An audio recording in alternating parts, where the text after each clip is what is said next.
This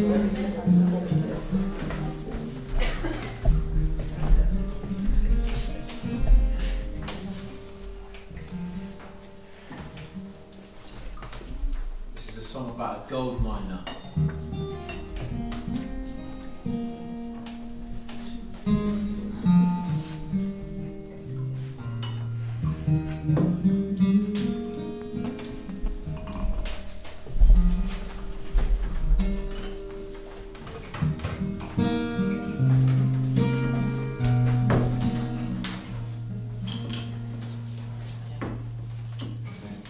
James was a mountain man, and he mined for mountain gold.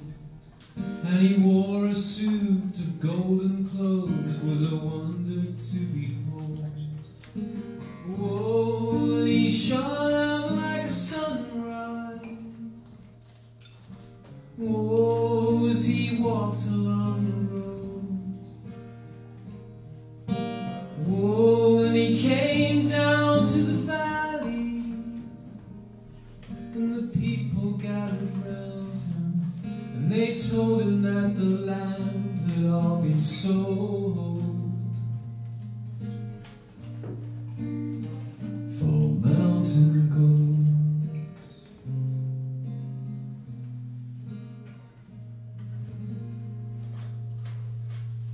Henry James stood upon the earth, and he knelt down in the clay.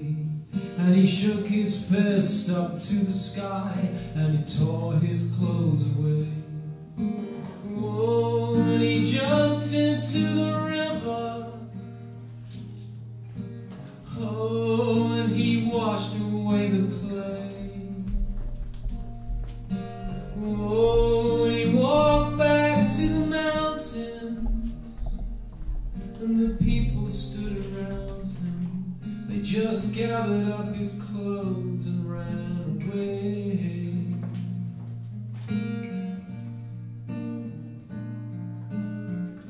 And Henry James stood on the mountain,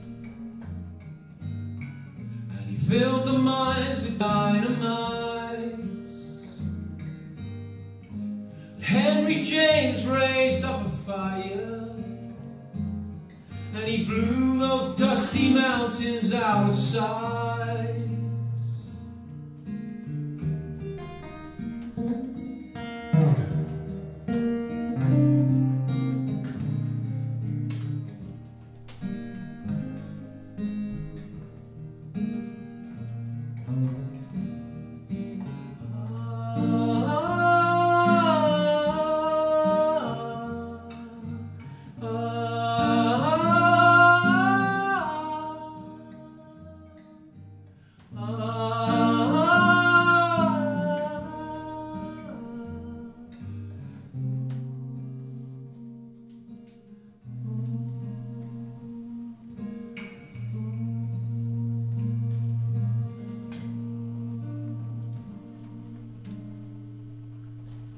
The ghost of Henry James still walks across this burning earth, and he whispers low to any man who truly seeks his worth. Ooh, and he whispers of a fine land, ooh, where a milky river flows, ooh, where the mines are in the mountains, and every man and woman and every child there wears a suit of clothes of mountain gold.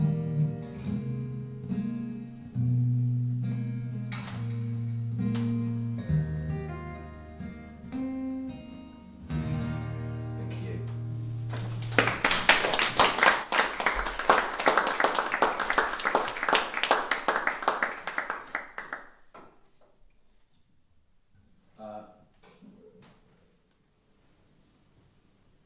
All of my life I've been seeking some kind of relief, but I didn't really know what it was when I was younger, what I was seeking relief from. It was something like a weird feeling I had about here, like an uncomfortable feeling in my stomach that I was born into the world with. And it was worse when I was around people. I could feel it. And it stopped me from being able to do stuff. Fear, they call it, I think. But it was like a physical manifestation.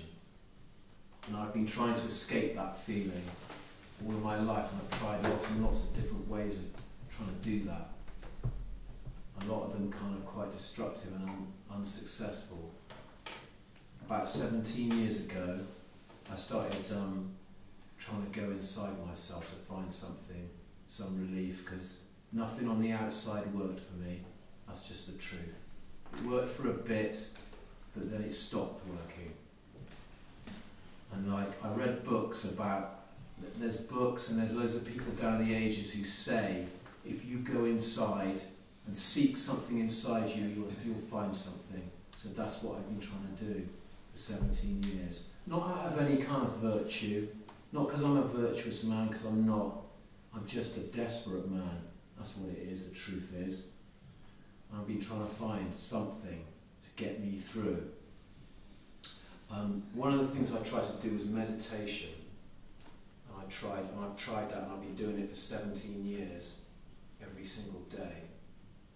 And I have found something by doing that, a kind of elusive peace that I sometimes experience in it. This next song comes out of meditation. After about 3 years of doing meditation, I started to see very clear pictures in my mind's eye when I went into meditation. And just see them like almost like I can see you, but it's different, it's not quite like that. But they form in my mind and they follow a kind of narrative. And anyway, this song comes out of one of the narratives I saw in meditation. It's called The King of the Underworld.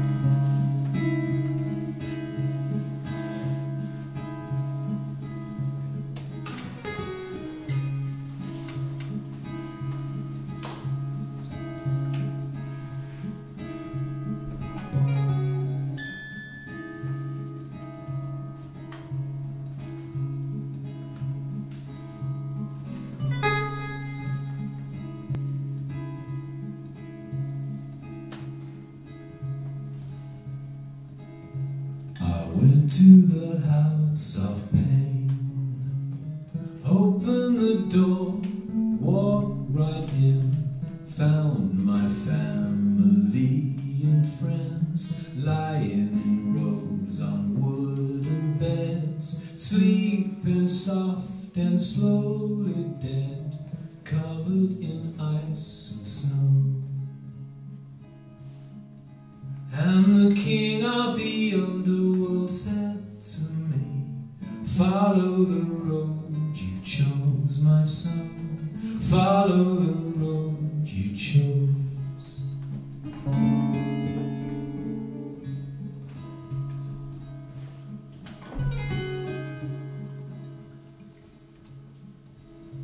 I walked through forgotten halls, crumbling rooms and corridors, tabletops of dust and stains, and empty bottles of champagne, and hanging on in window frames the blackest of crystal glass.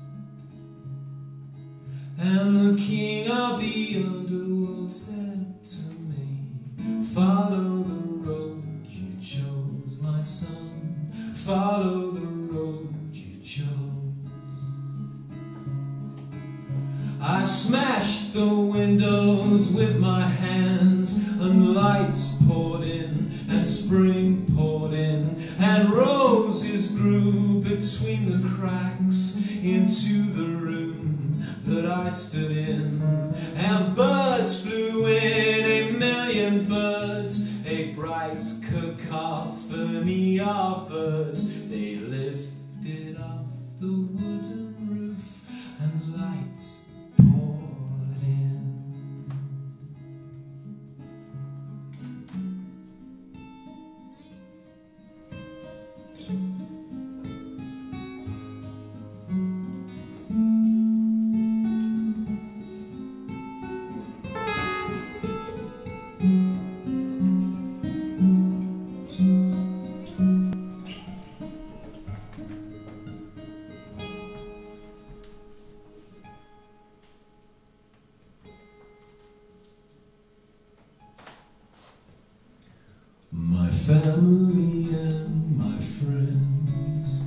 awoke from sleep and blinked once more. The trees walked in, the sun came in, the rivers clapped their hands again, and everybody talked and smiled and whispered sweet camomiles. And I was falling from the sky, and people were falling from the sky. I walked beside a sea of milk and knelt down by its side, and cupped my hands and drank my fill, and saw the houses all standing on stilts, and waves crashed over every brow, and lights poured in. And the king of the underworld said to me, follow the road you chose, my son, follow the road you chose.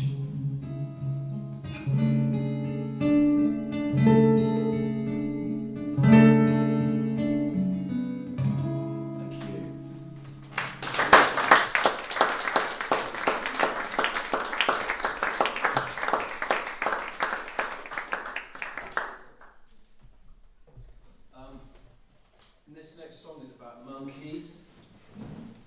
In my humble opinion, I think all singer-songwriters should have a song about monkeys, basically. But I think you'll find that most of them don't. But I do. I've got a song about monkeys. I've got a song about 3 fucking monkeys. And this is what it's called, 3 Little Monkeys.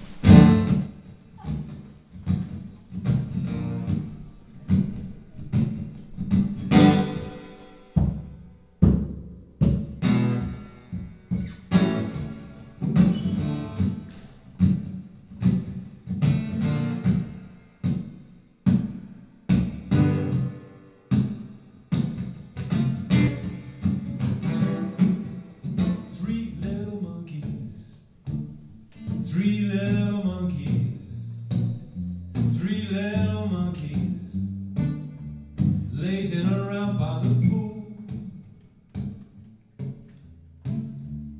chilling in a villa on a beach in Manila, licking vanilla, staying nothing but just cool.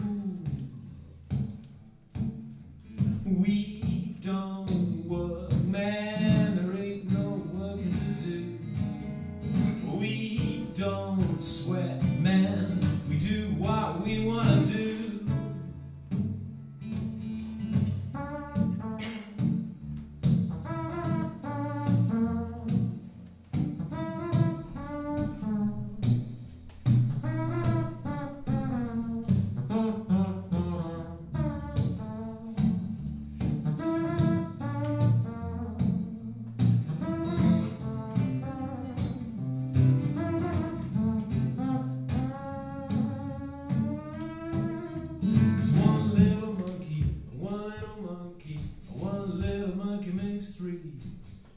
One little monkey, another little monkey, another little monkey makes 3.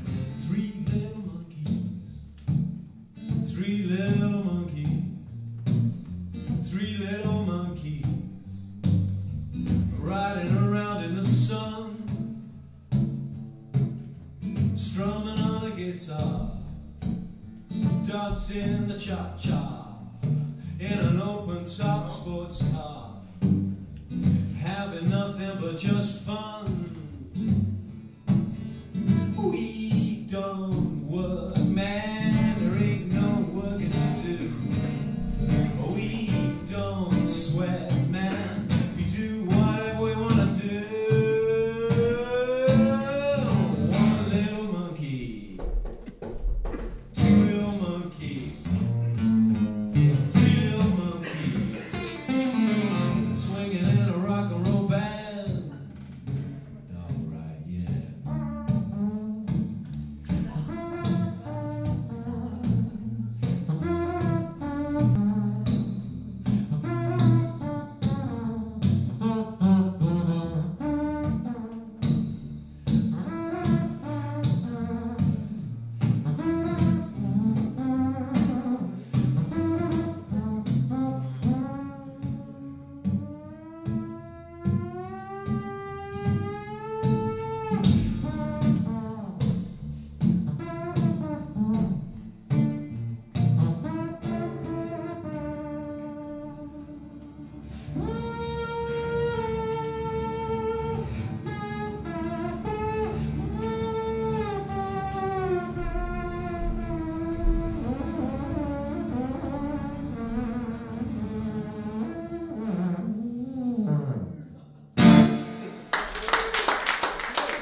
dad, who was Irish, taught me 3 chords. And I played on the street for a few years when I was about 17.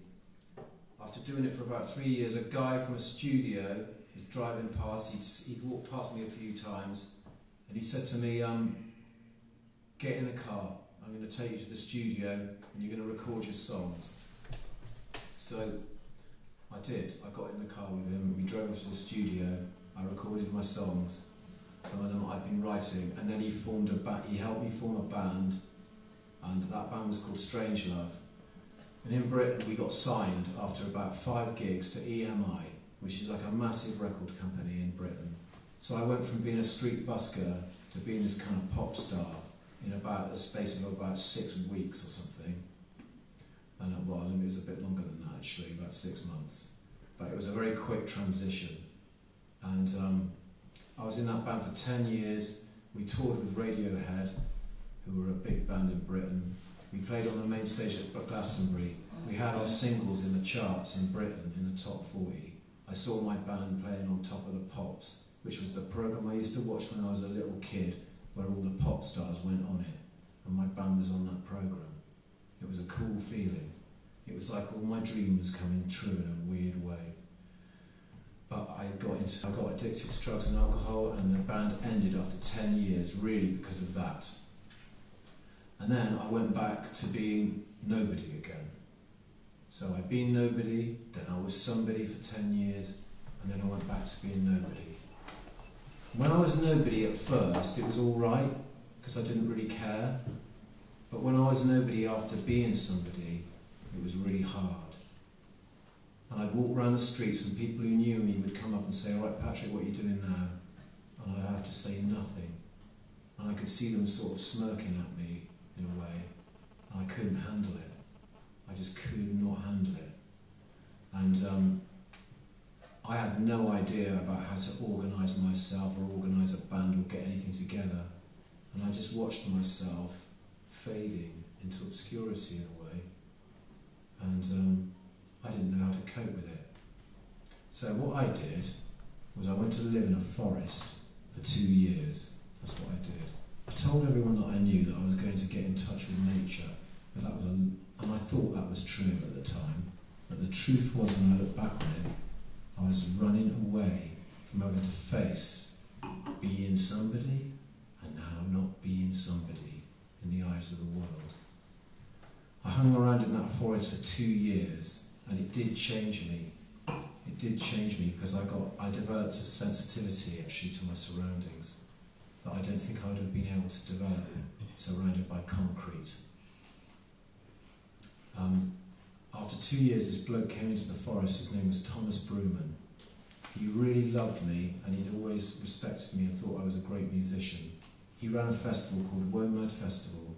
It was a festival of world music and dance. It was a big festival in Britain. He'd started that festival with a guy called Peter Gabriel, who used to be in a prog rock band called Genesis. They flew artists around from all over the world to come to this festival, and he asked me to sit in on a songwriting panel and play a small gig. It was the first thing that I'd done in a few years. I played the gig in a little room in this festival that was about this size, in front of about 20 people. All my songs were about trees, and no one was into what I was doing. I was completely out of sync with the British music scene. 20 people just stood there staring at me as I played my really quiet songs, and then they all walked out. The gig that I played before that was in a place called Shepherd's Bush Empire, and there were 3,000 people there, all shouting out my name. So I'd gone from there to there. It's what people call ego deflation. That's what it's called. I found that out. I found out what that feels like. So I was like, after I came out of this concert, I was completely wrapped up in myself, my own sense of frustration and pain, and my own sense of why have I come out of the forest, in a way. But I was at this festival for 3 days, and I thought I'd better go and I just need to stop thinking about me. I'll go and watch some of the other artists. That might get me out. I wandered around and I wasn't really into world music at that time in any way whatsoever. I was into stuff like Jim Morrison, I'm basically rock and roll, you know. Fucking interested in somebody from Algeria blowing a nose pipe or something, you know, my kind of thing. So anyway, I was wandering around this festival and I walked into another small room. And in that small room, there was a woman from Africa and her name was Madisini. She was 81 years of age. She played as a one-stringed instrument that was like a bow and arrow with a metal string. And she hit it with a stick and she sung from the guts.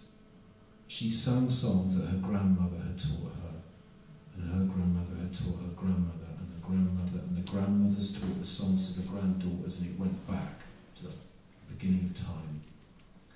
I knelt down in front of that woman and I just started to cry. I just started to cry and cry and cry, and I didn't know why it was at the time, but I do know now why it was. Because she had an authenticity of spirit. She had an authenticity and a dignity. She had dignity. She didn't know who Elvis was.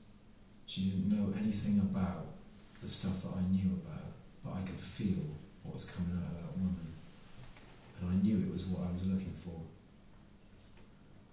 As an experience, not as an intellectual working out thing, as a gut feeling.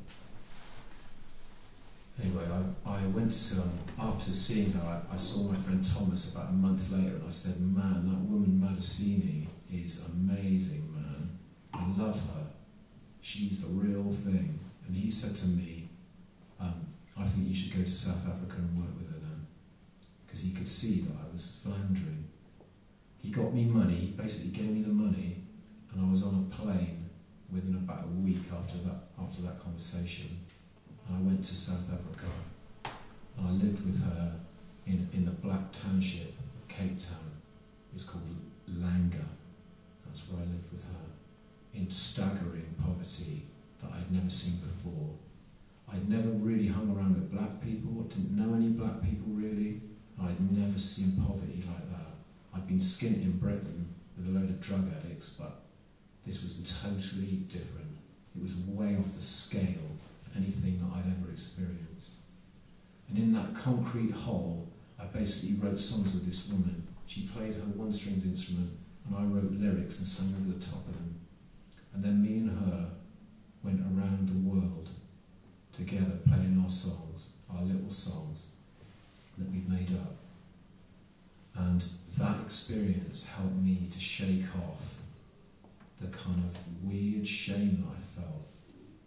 Because there is something inside, there was something inside that woman, and there is something inside all of us that has a dignity that is beyond the exterior.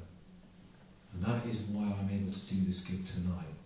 Because my ego would not have let me do a gig in front of 10, well, I don't know, 15 middle-aged people in bloody Germany, do you know what I mean? I just would not have allowed it. But I tell you what, the truth is, I'm really happy to be here, and I absolutely feel honoured, and that's the truth, to be here with you today. And the reason that is because there is a feeling in the room that I can feel.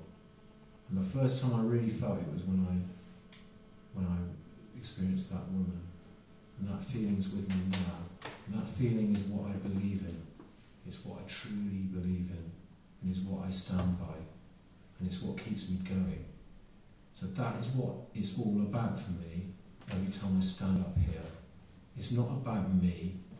It's about the feeling that we all create when we come together that sustains me. So I feel grateful to you, you know what I mean? Because it don't happen every night like this. You know what I mean? Thank you. It's beautiful. Yeah, it is.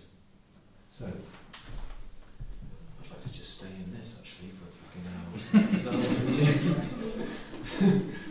Oh, it's beautiful. Yeah. But I better play another song, I suppose. So this song is about the gratitude that I feel because if it had been up to me, if I could have my way, you know, they say like, you can have your dreams if you manifest them. If I'd been manifesting my dreams, I'd be in the back of a fucking limousine now, out of my head on cocaine, feeling freaked out, you know? But something else came into my life and led me to here. And it's better than anything I could have come up with, I'll tell you that. Because I wouldn't have wanted to be here. I wouldn't have wanted to be here because it wouldn't have been good enough for me. But it's fucking more than good enough.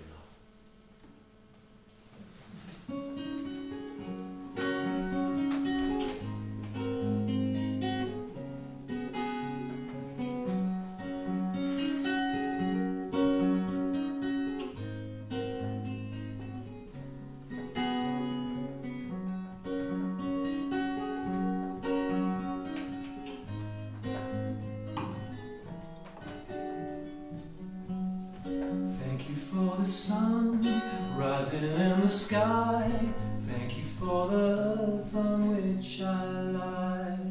Thank you for the clouds, thank you for the rain, thank you for the chance to start again. Do you still remember all the things that I've done wrong? I'm sorry that I hurt you, now you know I'm not that strong. Thank you for the birds singing in the trees, thank you for the songs you sang for me. Thank you for the friends we made our mothers cry, thank you for the pennies on my eyes. Do you still remember all the things that I've done wrong? You know they'll never hold me now to a world I don't belong. I'm rising up on my silver horse and I'm flying high. I'm crossing over through pearly gates and I'm out of time, out of time, I'm out of time.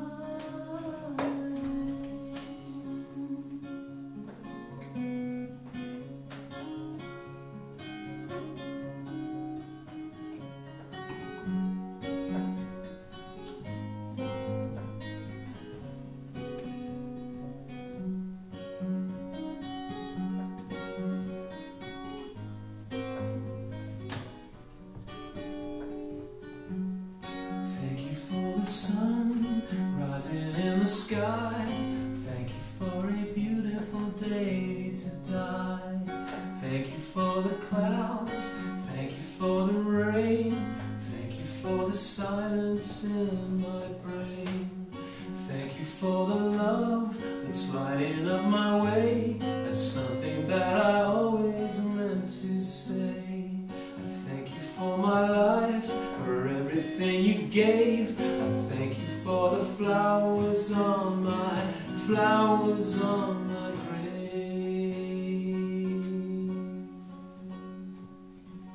Thank you.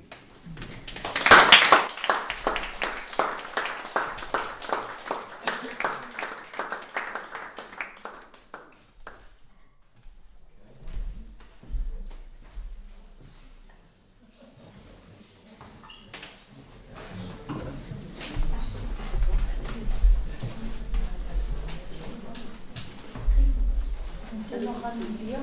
Ja. Moment. Darf ich das mitgehen? Ja, klar.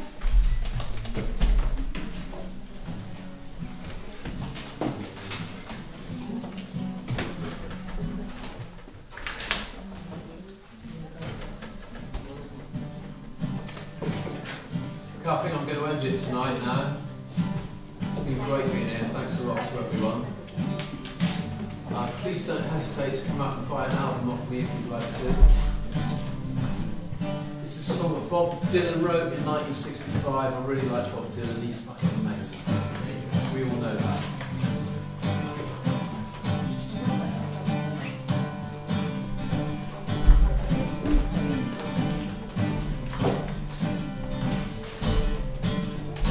I pounded on a farm for a place to stay. I was mighty, mighty tired. I've been a long, long way.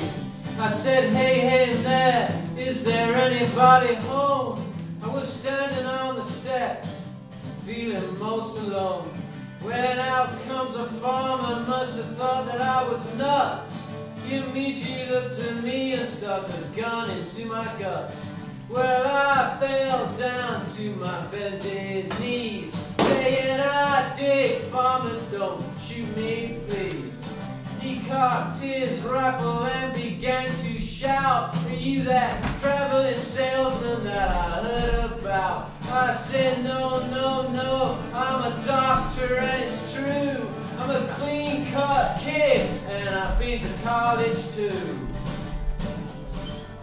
Then out comes his daughter whose name was Rita. She looked like she stepped out of La Dolce Vita. I immediately tried to cool it with her dad and told him what a nice pretty farm he had. He says, what do doctors know about farm spray tell? I said I was born at the bottom of a wishing well. By the dirt beneath my nails, I guess he knew I wouldn't lie. He says, I guess you're tired. He says it kinda sly. I said, yesterday 10,000 miles I drove.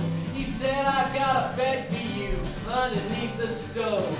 Just one condition, you can go to sleep right now, but you don't touch my daughter and in the morning milk a cow.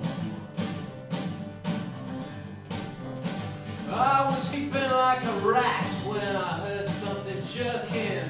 There stood Rita looking just like Tony Perkins. She said, would you like to shake a shower? I'll show you to the door. I said, no, no, no. Been through this movie before. I knew I had to split, but I did not know how. When Rita said, would you like to take that shower now? Well, I could not just leave unless the old man turned me out. Cause I'd already promised that I'd milk his cows.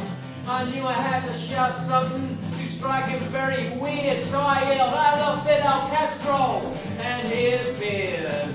Rita looked offended, but she got out of the way as he came charging down the stairs, saying, what's that I heard you say? I said, I love Fidel Castro. I think you heard me right. And I ducked as he swung at me with all his might. Rita mumbled something about a mother on the hill. As his fist hits the icebox, he says he's gonna kill me if I don't get out the door in 2 seconds flat. You unpatriotic doctor, call me grunt rat. Well, I threw a Reader's Digest at his head and I did run. I did a somersault as I seen him get his gun. And I jumped through the window at 1,000 miles an hour. And I landed fully glassed in his garden flowers. Rita looked up down and it started to load. The sun was coming up and I was running down the roads. Well, I don't figure I'll be back there for a spell. Though Rita moved away and got a job in a motel.